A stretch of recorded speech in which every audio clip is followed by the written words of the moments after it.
a Studio 113 production. Because he makes it seem like it's going to happen overnight. Like, we're just going to saw this part off and send it 180 degrees. And then reattach it. So obviously, it wasn't going to be that way. Immediately, my thought was, are these people being paid by the hour or when the project is completed? Because you could easily have a whole lifetime of money on this guy, not getting anywhere. Job security, right? This, to me, as a former Manhattanite, is extreme. Okay.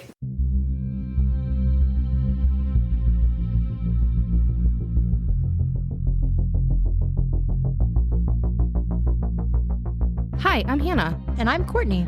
Join us as we delve into true crime, paranormal encounters, and all things spooky. Grab your flashlight and get ready to wander into the darkness with us. This is Wicked Wanderings.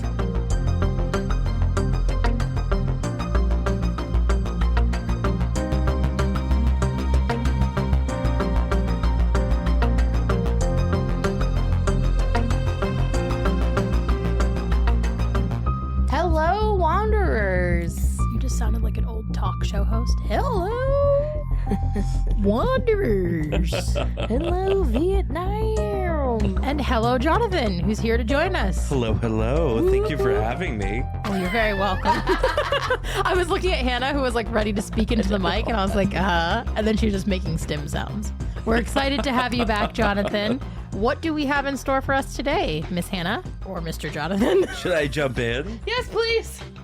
Cool. So I wanted to talk a little bit about this cool thing that I just found about, it's called the Manhattan Hoax. Okay. So it was during this period in the 19th century, early 19th century.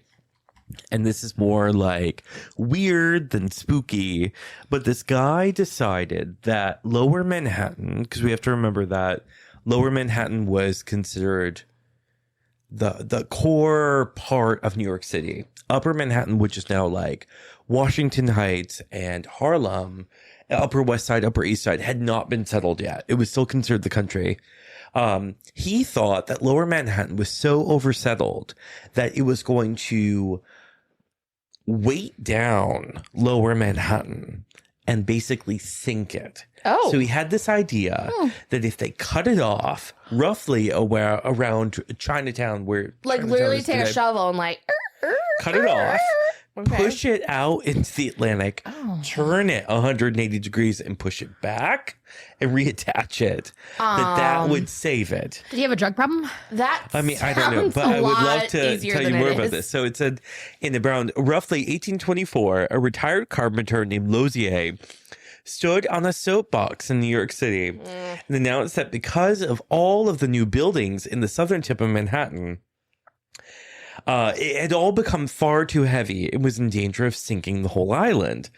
His fix, he saw the island, he would saw off the end of the island, tow it off to the sea, turn it 180 degrees, and then reattach it back onto Manhattan Island. Totally feasible. Which is extreme. Yeah. But he said that, claiming that Mayor Stephen Allen had put him in charge of the project, which he hadn't, Lozier signed up hundreds of laborers, offering triple wages to anyone willing to saw the island off underwater. He directed blacksmiths and carpenters to begin designing the 100-foot saws and 250-foot oars needing to saw the island and row it out to sea. He also arranged for the construction of barracks and a mess hall for his laborers, and the delivery of 500 cattle, 500 hogs, and 3,000 chickens.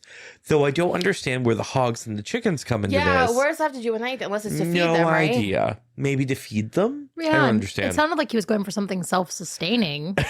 Because he makes it seem like it's going to happen overnight. Like, we're just going to saw this part off and send it 180 degrees. And then reattach it. So obviously, it wasn't going to be that way. Immediately, my thought was, are these people being paid by the hour or when the project is completed? Because you could easily have a whole lifetime of money on this guy, not getting anywhere. Job security, right? This, to me, as a former Manhattanite, is extreme. After 2 months of planning, the day arrived for construction to begin. Scores of laborers, carpenters, blacksmiths, butchers, and all of the animals he ordered. as well as marching band and hundreds of onlookers arrived at Spring Street, which is roughly around Soho-ish, and the Bowery, to see the historic project go underway. About the only person who didn't show up was actually Lozier, who was the one who created the project. I go figure. He'd suddenly left town on, quote, on account of his health. Oh. He was actually hiding in Brooklyn, and although there was talk of having him arrested, he wasn't. Why? This book says. The authorities didn't want to admit that they'd absolutely been duped. Okay, can we talk about like New York City as a whole? Yeah. It's had so much historical things happen to it. Yeah. Like, I'm thinking about Nellie Bly, who was the insane asylum that we went over. Mm-hmm. And that which was is the insane still- asylum that's out in the East River. Yes, right? which is still an island that's there, correct? You can Yeah. still go out to it on a boat. Yeah, people live out there. They live out there. I'm pretty sure they live out there. Oh, God. Well, then you also think about horror movies that Rosemary's Baby, and then they just came out with a movie. Well, not just came out, but recently it was Apartment 17A, which was supposed to be a prequel to that happening. And it was that famous building I think you showed me before where a lot of elite live. So Rosemary's Baby is based around the Dakota. Yes. On the Upper Dakota, West Side. Yes. Because I lived a few blocks up. So that's probably why you remember it. Yeah, it was a huge deal. And so they did a lot of outward shots of it. And then again, for Apartment 17A, a lot of outward shots of how they lived and everything, which I thought was really cool.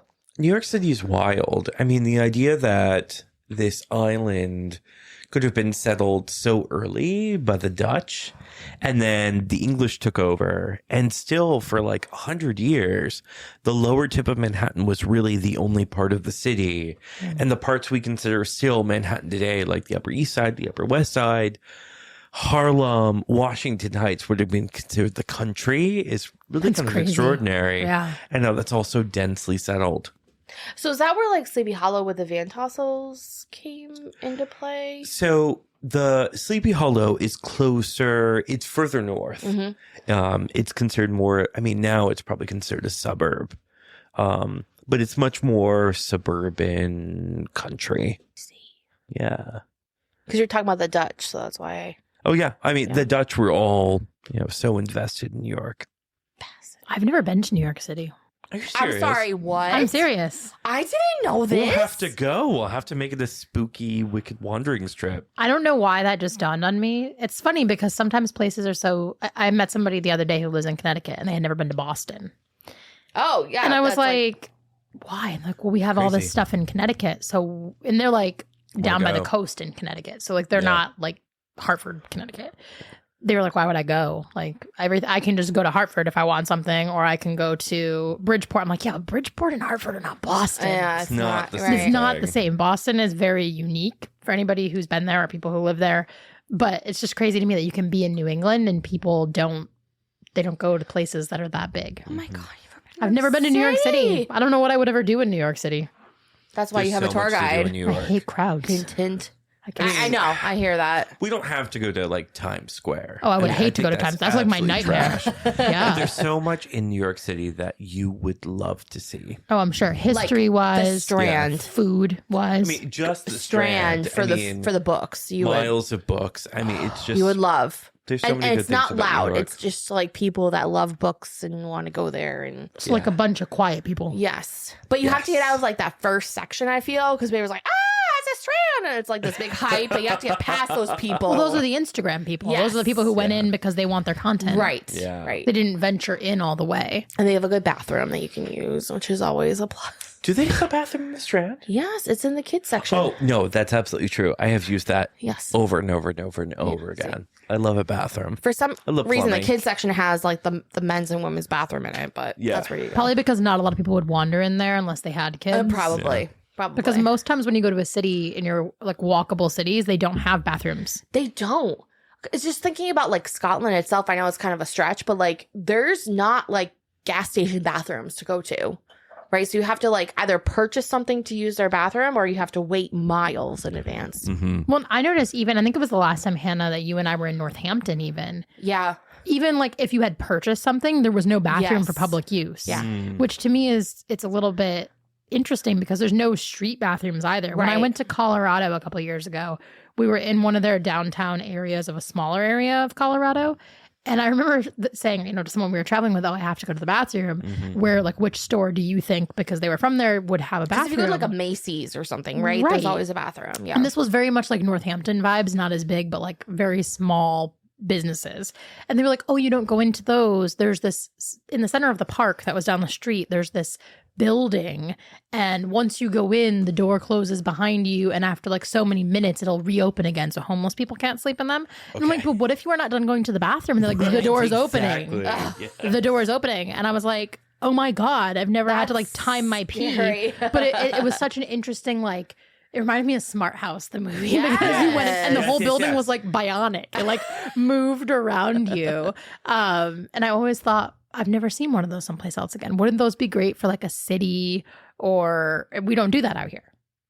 But I think I've never seen it. So it's such a weird taboo thing to talk about, but like plumbing and bathrooms are such a huge thing Yes. for like any human has the right to use a It's restroom. the core of modern Yeah, civilization like- is to be able to go pee when you want Right. But so many places you can't. I know. Why do we Yep. still have these like sandy cans that are just like disgusting and inaccessible and gross? I mean, and Like, even some places when you're thankful there is like just a sandy can outside because Yeah. there's Yeah. no other place to go. But sometimes there's events and it's like nobody even thought about, oh, Yeah. people are going to have to go to the bathroom. right. And I get like bathroom anxiety. Like if I go Yes. someplace and I don't know when I'm going to be able to pee, I'm going to have to pee 76 times. Yes. Especially taking even a shit. I'm sorry. Like that's just I have an anxious belly Right. and I'm like, I don't know what to do. At 31, that's definitely a barrier to me going places where I have to pee all the time. And if I can't plan out where I am going to pee and how I'm going to be easily able Yeah. to do that, I'm not going. Yeah. That's sad to say, but 100%. it's 100%. You went to a beautiful, interesting concert in Ohio. And the first thing I asked you was, well, how was the plumbing? Did you have Yeah. bathrooms? Like, that's sad. I didn't ask you about who you saw, who were the acts on, like, what were the bands? I was like, how was the plumbing? Like, so And sad. I do have to say, they did a really good job. They cleaned them out. It was day one of a festival, and they were cleaning out those toilets like constantly. So it was really well kept. But anytime there's alcohol in a rock concert, the But bathrooms that's are a good questionable. thing for the Big E. Like, they have attendants that are constantly Yeah. cleaning those bathrooms. And I always have dollar bills on me. And they have Yeah. a physical I will- bathroom. I will tip them. Like, thank you for having a clean bathroom. Make because it I rain. Yeah, I You clean my appreciate plumbing. it. I know we were just talking about it earlier too, but Brimfield Flea Market does an amazing job. They have set up like porta potties, but they have attendants at the porta potties who clean Appreciate it. them, That's mop fine. them, wipe them down in between, hold the door for you. And they didn't always do that. A few years ago, they started doing that. And I have this one field that I'm like, that's my guy back there. He's always keeping those bathrooms good. I will wait and cross my legs until I can get to his bathroom. I appreciate if it smells like bleach and I have clean toilet paper. I love it. He's $5 always like, for I was trying to you. go in last time and he was like, oh, honey, no, there's no toilet paper on that one. I was like, sir, good looks. Thank you. Because Love Remember you. when we went to the Big E, like before we even got into the park, you're like, I have to freaking go. And it was just a random porta potty. And you're like, does anyone have a napkin? yeah, and Like, somebody it we was were with had a awful. backpack that had the minute. And I was like, thank It's God. awful. Like, Yeah. especially as a woman, having to think about that because like Men don't have to wipe. men don't, right. Not every time. Not every I mean, maybe time. some of them do by like preference, they're but so lucky, but like we have to unless we want an infection. like, you don't know what it looks like to be hovering over a porta potty toilet Right, trying to and shake shake it it. dry. It's not a good Shake it. situation. strange history. Here we come. Like, women Strange shake. present time. Let's talk about the horrors of Babylon. Oh, yes, please. That could be love fun. whores and I do love Babylon. Let's do that. More than 4,000 years ago, ancient Babylonians in modern day Iraq worshipped the goddess Ishtar, also known as the Great Whore of Babylon. Ishtar was the goddess of war and sexual love and the most powerful goddess in the Mesopotamian religion. If you want to be a part of her cult, and everyone did, you had to participate. That doesn't sound too hard. Every female citizen was expected to go at least once in her life to the temple of Ishtar and offer herself to any male worshiper who paid the required contribution. There was no shame attached to being one of Ishtar's prostitutes. In fact, it was considered a sacred means of attaining divine union between man and goddess. Any person who was there worshiping, meaning So, like any could random person there you- worshiping. But could you Exactly. pick that man, or did No, you were offered up as an offering of yourself. So were they Okay. like on a, I just picture, I have this horrible image. I'm so sorry for everybody listening, of them in a line and the people who are there worshiping just get to select like a menu of women. That's I horrible. don't know if it was even that specific, but That's just, It had an interesting vibe until it was like, any man could have you. I'm like, when you just picture all the dirty old men. like, why can't we pick the men? We never get to pick. We have vaginas. Right. That's how that works. We're just girls. Boo.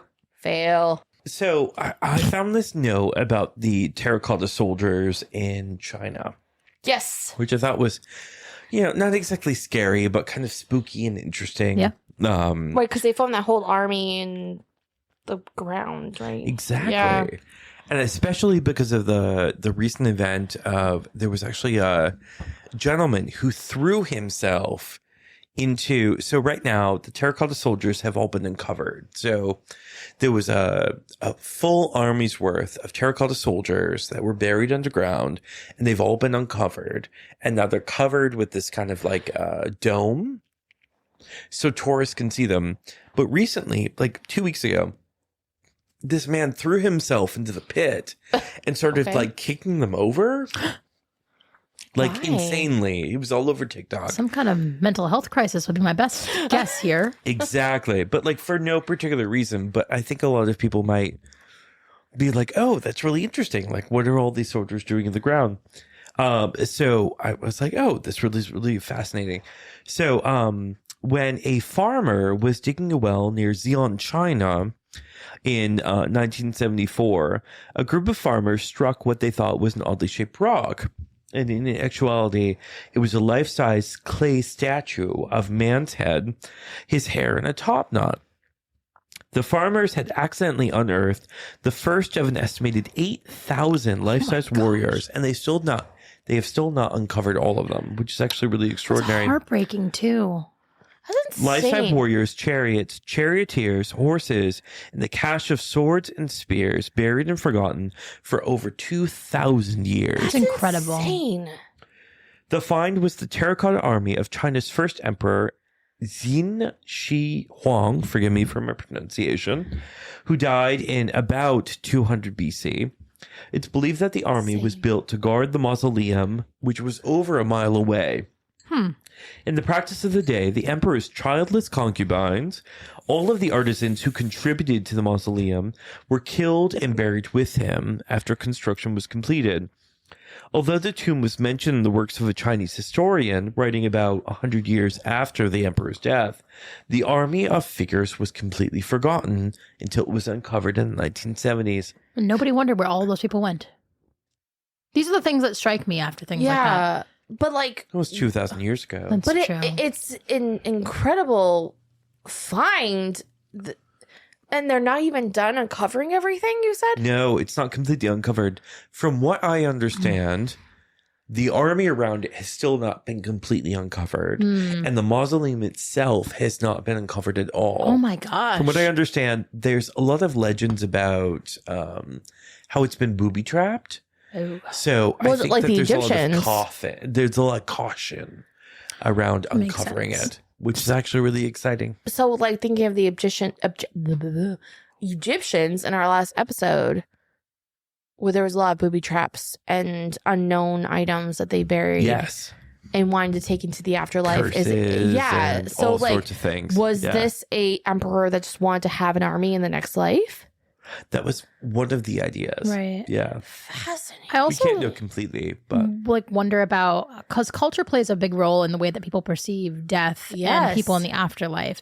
I wonder if some of the hesitancy about trying to uncover different parts of it too has to do with superstition and culture, religion, belief of the afterlife, and that kind of thing too. Which, Courtney, you were saying everything that we were saying in our last episode about the afterlife and how cultures perceive it and 100%. religions perceive it, and that all of us have our own type of afterlife agenda in a way. It just fascinating. It's a very sensitive topic when you I did a CEU event yesterday for my recertification that was all about like diversity and inclusion, and it talked a lot about people's belief when it comes to death or families and all those different topics. So maybe that's why it's fresh in my head. Which is very progressive for ABA? our job. Yeah. I was very like, progressive. yes. Okay, They were talking about transgender. They were talking about Okay. yeah, they were talking about gay, transgender, different, like how do we diversify the field into Yeah. not just being white women, which I love to see, especially working for a That's black-owned huge. business. I was like, Black and female owned. yep, black and female. What? So there's a lot of progress happening there. That's amazing. That's really.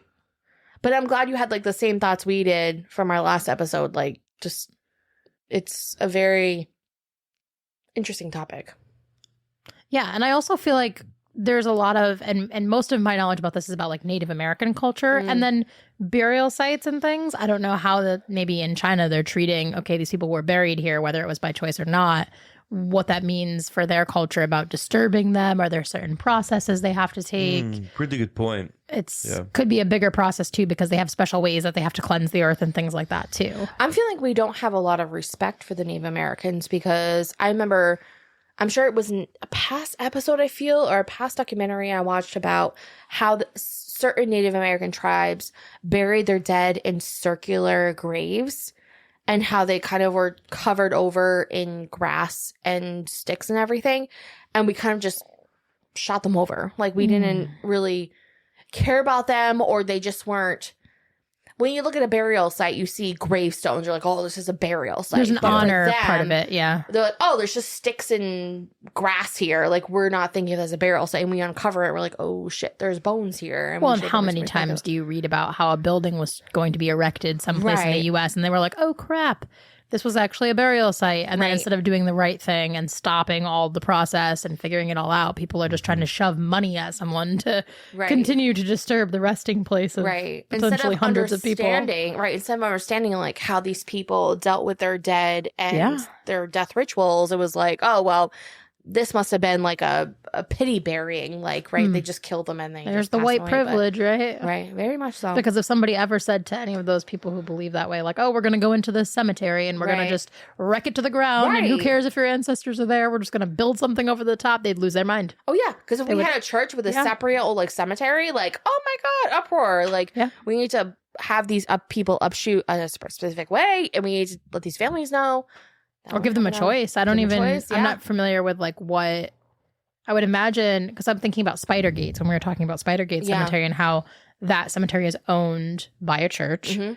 And if they own the land, I would imagine that they would have to consent to whatever it is that you were going to do. Yeah. And they would get a say in what I don't want to say disposal because it sounds horrible, but what the next steps would be if you were going to build on that land Yeah. and removing a body. Yeah. But also, depending on when it was buried, certain funeral homes will tell you we can't move that body here. We physically can't. Right. I know I 'Cause had a it's human family remains. member that we had talked about with the funeral home just a few years ago. My mom had an infant sister who had passed away a couple of weeks after birth. So she was very small. And we had asked about getting her moved. My grandmother passed. Can we move her remains over here? And they were like, no. Back when that happened, the way Yeah. that something about the way that they treated the body and the way that they buried the body of children, he was like, we literally legally cannot move that body. Yeah. So it made me really start to think about, if you can't do it for that, is it the grounds itself that makes it legally binding, or is it a process that has to do with human bodies in the state of Massachusetts? Right.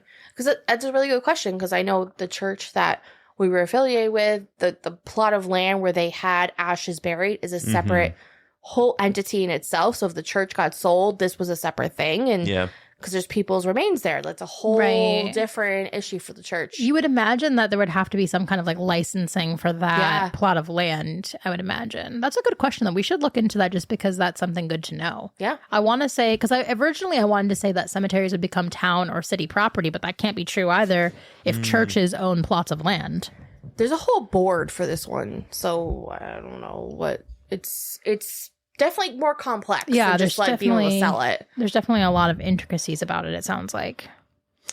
That reminds me of like thinking back to what we talked about earlier about like the Lower Manhattan.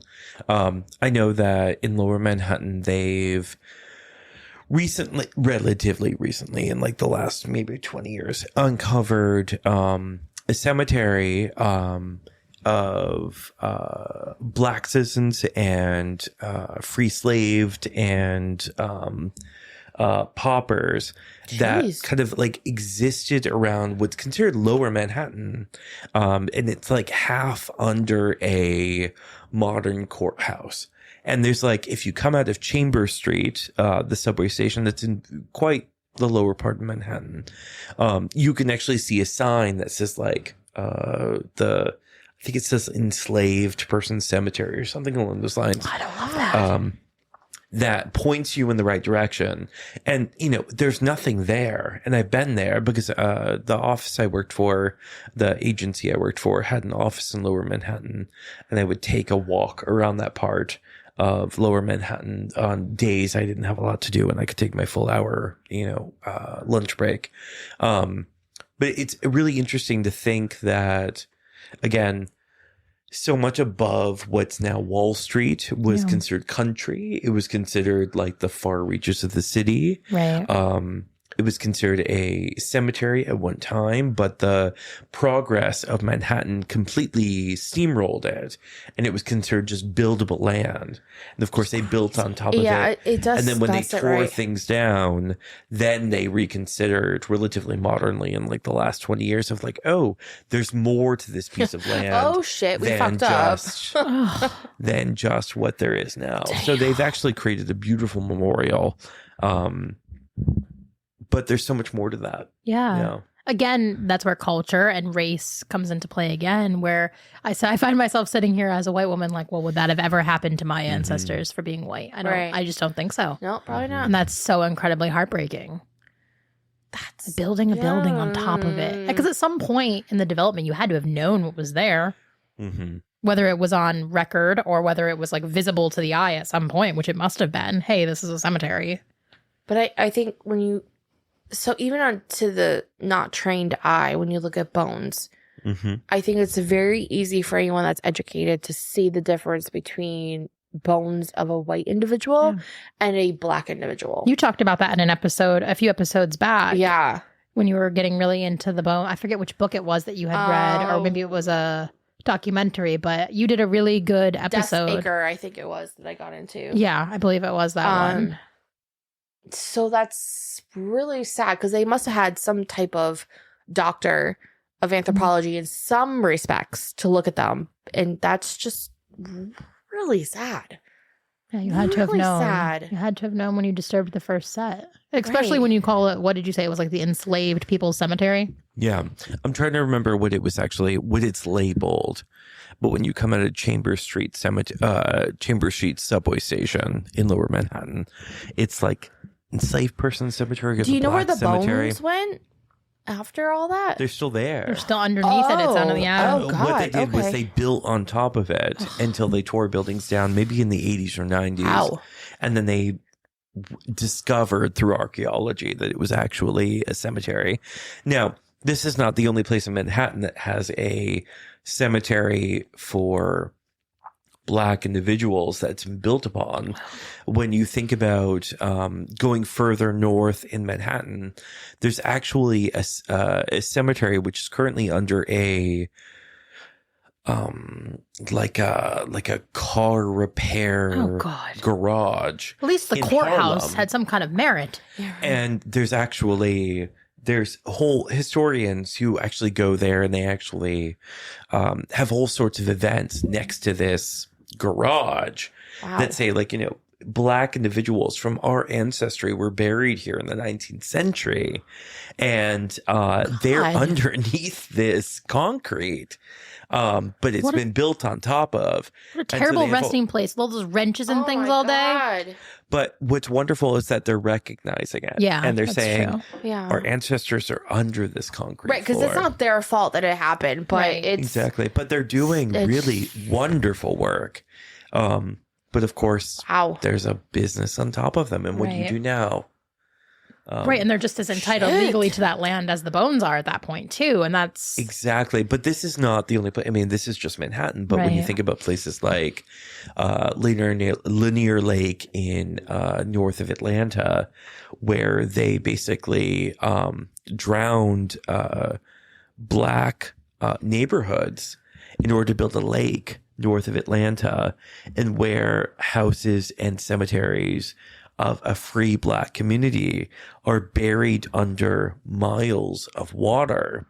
Oh my God. And people now have their summer houses on top. Oh God, that's so sick. gross. That's sick. But it's similar to what they did in Enfield, Massachusetts, when they wanted to build a water for Quabbin. But it was considered part of progress. Yeah. But in the South, it was very much influenced by, well, you're black people and this is a free neighborhood and you're thriving economically. We're going to choose this and we're going to bury you. Right. With the Quabbin, it was more chosen geographically from my understanding. The Quabbin is an area that I've always been really fascinated by. But I do believe they were white communities, or at least mixed communities that were underneath it.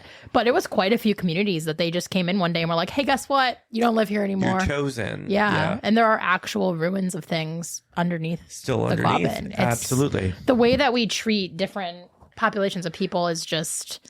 I don't know. In the afterlife, too, I was thinking about the whole conversation we were having about how a lot of the state hospitals and state schools that existed all across New England and other areas, too, but New England had a lot of them. Most of the graveyards that you can find are completely unmarked fields where there's either no markers at all telling you that a person's life amounted to being there, or it's this tiny little square that's like the size of half of an index card with a number on it.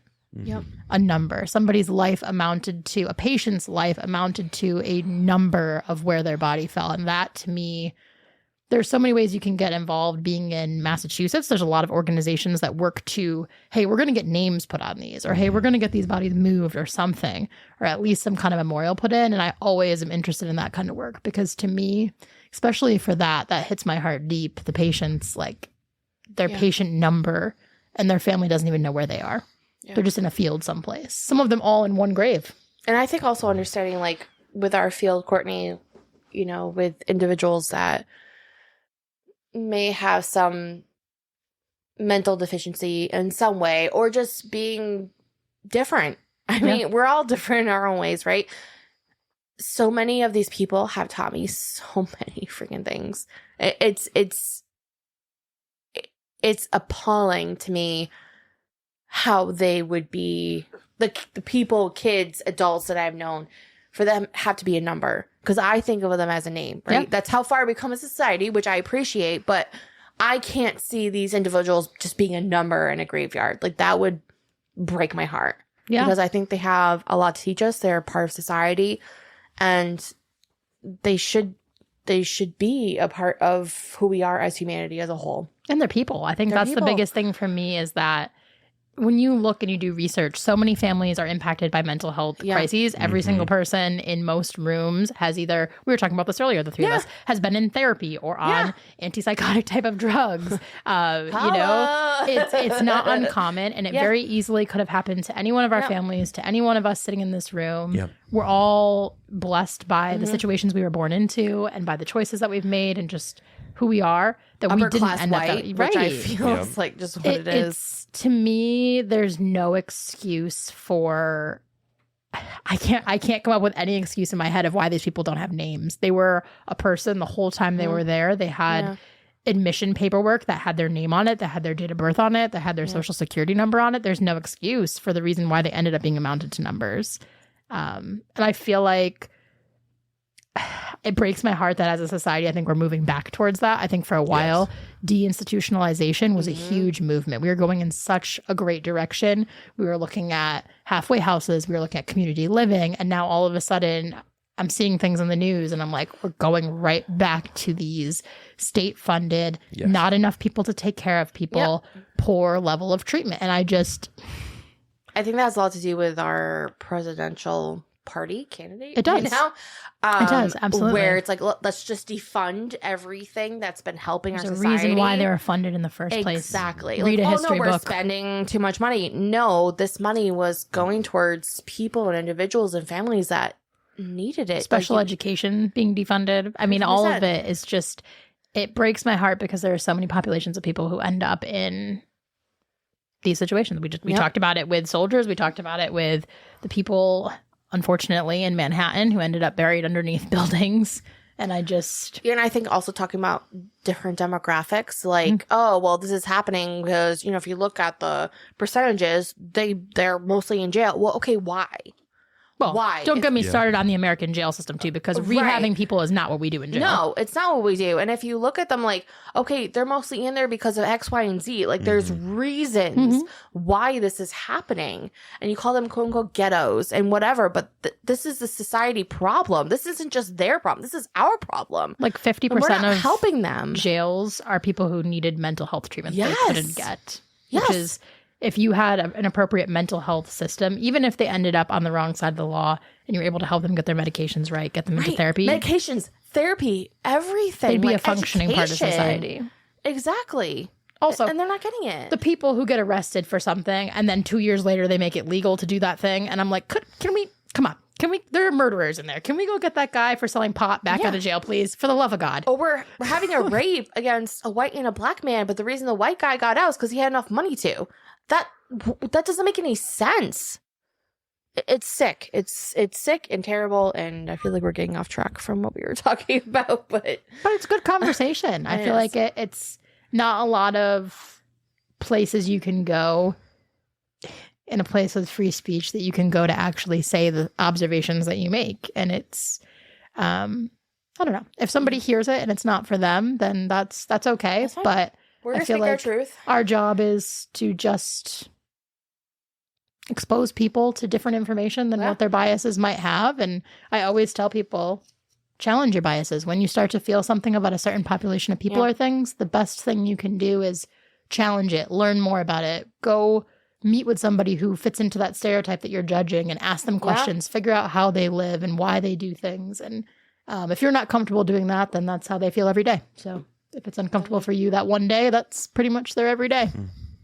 Tales from the cryptids. Ooh, Okay. Very much me. Not right? crypto, cryptids. it's important information there. The Ogobogo monster. Oogie boogie. Let's have a look. Oogie boogie. So the Ogobogo is sometimes referred to as Canada's Loch Ness monster. And sightings go back to the 1800s. Lurking in the cold waters of British Columbia's Okanagan Lake, he was called Nataka or Lake Demon by First Nations peoples. They say he was once a man who got possessed by a demon and then murdered another man, so the gods condemned him to live forever as a serpent. He got the name Ogobogo from a 1924 English music hall song called the Ogobogo the Funny Foxtrot. Okay, weird. Okay. There have been I numerous... don't know if that's entirely clear, but okay. Yeah, I'm confused. There have been numerous eyewitness accounts over the years. One of the most famous took place in 1947 when several boaters saw the monster at the same time. According to a man named Mr. K, Ogobogo had a long, sinuous body, 30 feet in length, consisting of about 5 undulations. What's an undulation? That sounds hot. It sounds phallic. Right? Apparently separated A from... long, sinuous body. 5. That's really got me thinking. That's, I was going to say, let's stop that there. Gifted monster. Apparently separated from each other by about a 2-foot space, oh boy, in which that part of the undulations would have been underwater. There appeared to be a forked tail, of which only one half came above the water. From time to time, the whole thing submerged and came up again.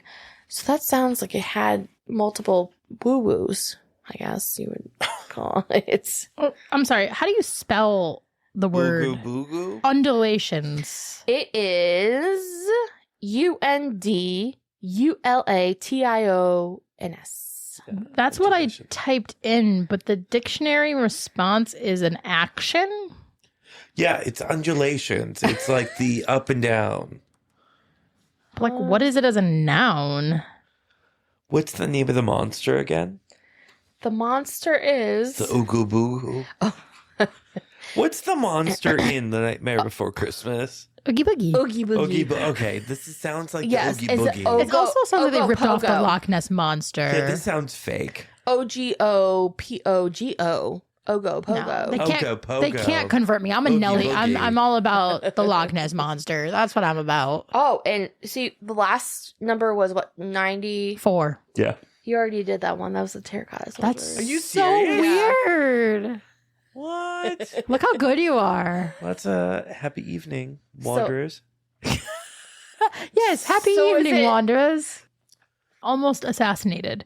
President Abraham Lincoln in August 1864. Okay. A would-be assassin took aim at Lincoln's head, but the bullet went straight through his tall top hat and No missed his way. head completely. Girl. That's why you wear a tall hat. Wow. They should really bring those back into Accessories fashion. are everything. And then they had a different one under the same category. General Ulysses Grant. Mhm. Less than a year later, on April 14th, 1865, Lincoln was killed. He had his famous hat with him, but it was sitting on the floor. Bastards. But it could have been even worse. Lincoln had invited General Grant and his wife Julia to accompany him and Mrs. Lincoln to Ford's Theater. The Grants declined. Had his assassination plot gone according to plan, Carl Sifakis writes in the Encyclopedia of Assassinations, John Wilkes Booth would have killed not only the president, but a future president as well. No way. General Ulysses S. I Grant. didn't know that. Why didn't the Grants go? That's Because interesting. Julia Grant detested Mary Lincoln. Oh, well, girl, she had issues. A few weeks earlier, while touring Grant's headquarters together, Mary snubbed Julia so many times in front of so many important people that Julia refused to spend another night in Mary's company. Wow. Grant, biographer William S. McKeely writes, was left to make the president the most classic and limp of excuses. He couldn't go because of the children. Oh, my gosh. Moral of the story, wear a tall hat. And Abe Lincoln is also my favorite president. I don't know why, but he always has Oh, been. that's Rob's favorite president. Of course it. Rob, get out of my head. Rob loves Abe Lincoln. Okay. Oh, this one's in Spanish. What? La Historia de Esperanto. The That's history of terrible. hope? I don't know. That's all it says. I don't have anything in English here. Esperanto is a language created in 1887 by Lazarus Ludwig Zamenhof, an idealistic 28-year-old Polish ophthalmologist. He was troubled that his fellow Europeans deeply mistrusted each other. If only they spoke the same language, he figured, they could begin to see eye to eye. Zamenhof came up with a simplified hybrid version of all the Romance languages with only 16 rules of grammar and no irregular verbs. English has 728, in case you're wondering. Irregular verbs? Yes. Oh. He published his language under the pseudonym Dr. Esperanto, which translates as one who hopes. It may sound like a great idea, but after more than a century of lobbying, the language of peace has failed to take hold. The dream isn't dead, though. Even today, there are thousands of Esperanto speakers organized into clubs in more than 100 countries around the world. In 1966, a low-budget horror movie called Incubus was filmed entirely in Esperanto. Oh, wait. Okay, yes. Yes, no, please. Almy, wait. Just keep going. Directed by The Outer Limits creator Leslie Stevens, the movie was a weird cross between a gothic melodrama and an art film. But Stevens didn't use Esperanto to promote the language of peace. He thought it would give the film an eerie atmosphere. It bombed. Final note, Incubus starred 33-year-old William Shatner. He didn't speak Esperanto, though. The cast learned their lines phonetically. Shatner's next role, Captain James T. Kirk.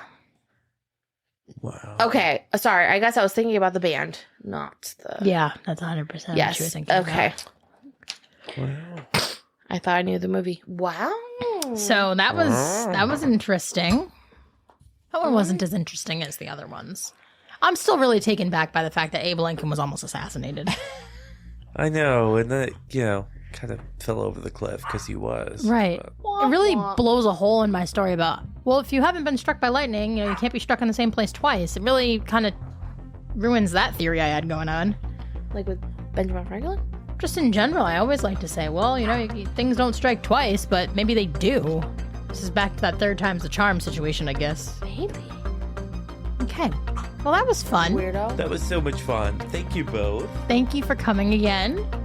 tolerating us, having a beverage while we read some interesting things and, Yes. I love it, and Bevy. get off on tangent discussions. Yeah. That's the part I love about podcasting is the off kilter, don't know where it's going conversations. So And then Rob hates them, so he has to cut them all out. Well, good night, Wanderers. Good night, Thank you Wanderers. both. bye. Bye. Thanks for listening today. Wicked Wanderings is hosted by me, Hannah. And co-hosted by me, Courtney. And it's produced by Rob Fitzpatrick. Music by Sasha M. If you enjoyed today's episode, don't forget to leave a rating and review, and be sure to follow on all socials. You can find the links down in the show notes. If you're looking for some really cozy t-shirts or hoodies, head over to the merch store. Thank you for being a part of the Wicked Wanderings community. We appreciate every one of you. Stay curious, keep exploring, And always remember to keep on wandering.